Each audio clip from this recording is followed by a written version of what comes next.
2 metus grįžom į Lietuvą, mes gyvenam Airijoje, Dubline, jau 13 metų. Grįžom dėl deimanto, nes gydymą ten pradėjom. Tai realiai liga jūs paskatino grįžti į... Kiek liga, kiek ir gydymo įstaiga, kur gydėmės Dubline. Kokybė, kvalifikacija, daktarų. Akivaizdžiai matėsi, kai daro klaidas.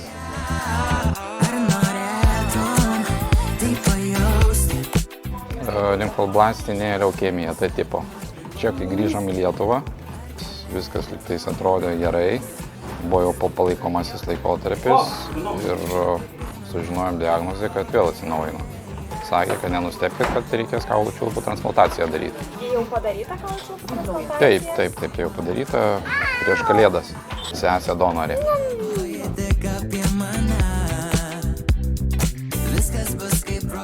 Tas svajonė mes kažkaip net nežinojom, nesitikėjom.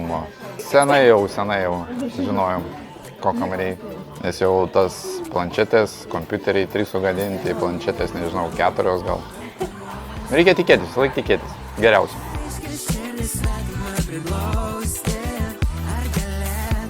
Labai dėkui iLunch, kad išpildė mūsų vaikų svajonės. Tikiuosi išpildys kitų vaikų svajonės irgi.